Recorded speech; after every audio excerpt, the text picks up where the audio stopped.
Ibu Saudara, apa kabar hari ini? Senang sekali bisa berjumpa kembali dengan Bapak Ibu Saudara dalam kesempatan renungan harian kali ini. Firman Tuhan pada kesempatan ini terambil dari Lukas pasal 14 ayat 12 hingga ayatnya yang ke-14. Pada kesempatan kali ini saya hanya akan membacakan 2 ayat saja, yakni ayat 13 dan ayatnya yang ke-14 yang berbunyi demikian. Tetapi apabila engkau mengadakan perjamuan, undanglah orang-orang miskin, orang-orang cacat, orang-orang lumpuh, dan orang-orang buta. Dan engkau akan berbahagia, karena mereka tidak mempunyai apa-apa untuk membalasnya kepadamu, sebab engkau akan mendapat balasnya pada hari kebangkitan orang-orang benar.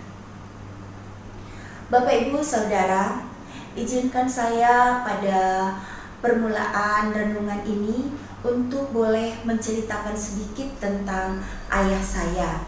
Saya tidak bermaksud untuk membesar-besarkan beliau sama sekali, tidak. Bapak Ibu Saudara, ayah saya seorang perawat.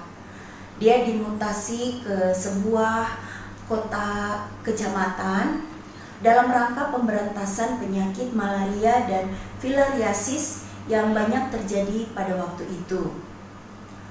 Sepulang dari kantor, papa saya masih menerima pasien di rumah kami. Pasiennya ada yang berasal dari pantai di sekitar kami, ada pula yang berasal dari gunung dan juga dari kebun-kebun. Orang-orang itu sakit, namun mereka hampir tidak mempunyai uang untuk membayar. Sebaliknya mereka datang dengan membawa buah-buahan, sayur, umbi-umbian, ikan. Namun tak jarang pula mereka datang dengan tangan kosong. Bapak Ibu Saudara, ayah saya lebih sering menolak untuk menerima ketika pasien-pasiennya itu berusaha untuk membayar. Sebaliknya, pasien-pasien itu hampir selalu disuguhi sesuatu, diberikan sesuatu di rumah kami. Entah itu teh, entah itu kue-kuean, dan sebagainya. Alasan medisnya menurut ayah saya, mereka membutuhkan sesuatu yang hangat dan manis setelah mereka disuntik. Bapak Ibu Saudara yang diberkati oleh Tuhan, bahkan tak jarang pasien-pasien itu diajak makan bersama-sama dengan kami. Dan ketika ayah saya bepergian, dia selalu rindu mampir ke rumah pasien-pasiennya itu, sekedar ngeteh bersama, menanyakan kabar pasien-pasien itu sampai kepada kabar anak-anak dan cucu-cucu mereka. Dan di dalam kesempatan tertentu, jika memang membutuhkan, para pasien itu bahkan boleh menginap di rumah kami. Jadi yang saya ingin katakan di sini, bagi ayah saya, dia memperlakukan pasien-pasiennya itu seperti keluarga sendiri. Bapak Ibu Saudara, jika boleh dihitung-hitung secara ekonomi, gak ada untung. Yang ada hanya besar pasak daripada tiang, lebih banyak pengeluaran daripada pemasukan. Lalu pertanyaannya, apa yang didapat dari melayani pasien? Gak kenal waktu Bapak Ibu. Tetapi aneh sekali Bapak Ibu Saudara, firman Tuhan di dalam ayat 14 pembacaan kita di sini berkata, berbahagialah, diberkatilah engkau ketika engkau melakukan kebaikan, namun orang lain tidak mampu membalas apa yang baik yang engkau berbuat kepada mereka. Mengapa Bapak Ibu? Setelah ayah saya lama udah meninggal, suatu ketika dokter tiba-tiba berkata bahwa mama saya itu harus segera dioperasi sebab kansernya itu sudah menjalar dan masuk ke stadium 3 akhir. Dalam keadaan yang tiba-tiba seperti demikian, besarnya biaya pengobatan dibanding dengan persiapan kami sebagai keluarga sangatlah minim apa yang mampu kami persiapkan. Tetapi yang ada di dalam hati kami bahwa mama harus mendapatkan perawatan yang terbaik. Tetapi puji Tuhan semuanya boleh berjalan dengan baik. Sampai tibalah harinya dia boleh pulang dari rumah sakit dan kami harus membayar biaya pengobatan rumah sakit. Saya menyaksikan bagaimana tangan adik saya pucat dan bergetar.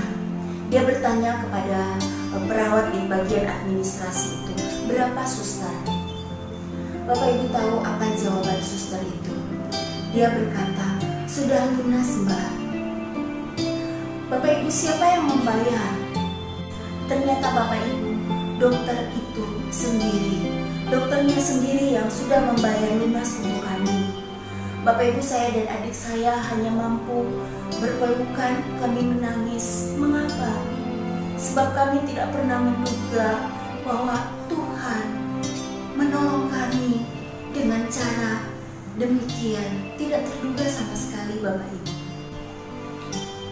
Bapak Ibu Saudara yang sangat dikasihi oleh Tuhan, di dunia ini bukan hanya ada hukum karma atau hukum tabur tuai, bahwa jika kita menabur yang baik, kita akan menuai yang baik. Bukan hanya itu Bapak Ibu Saudara, tetapi di dalam iman Kristen kita percaya bahwa Tuhan ada di dalam kehidupan setiap hari dan Dia selalu bertindak. Kali ini ada dua hal yang perlu kita ingat. Apa itu? Pertama, janganlah berkecil hati ketika kebaikan kita tidak berbalas. Bahkan bisa saja orang itu melupakan kebaikan saudara dan entah kenapa dia tidak membalasnya sama sekali. Bapak Ibu Saudara, jangan berkecil hati. Sebab saat kita tulus melakukan kebaikan, kita akan menuai kebaikan dari Tuhan. Jika tidak melalui orang itu, Tuhan bisa membalasnya melalui orang lain. Atau jika kebaikan itu tidak berbalas kepada kita, kebaikan itu bisa berbalas di dalam hidup anak-anak kita.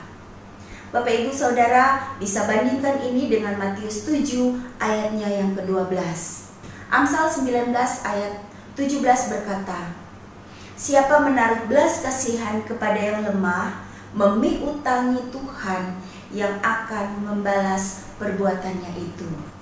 Yang kedua, janganlah kita berpikir berbuat baik untuk mendapatkan balasan. Apa maksudnya? Sebab di dalam iman Kristen tidak hanya sampai di situ. Sebaliknya, kita memang seharusnya membagikan kebaikan yang melimpah keluar dari dalam hati kita, sebab kita menyadari bahwa Tuhan telah terlebih dahulu mengasihi kita.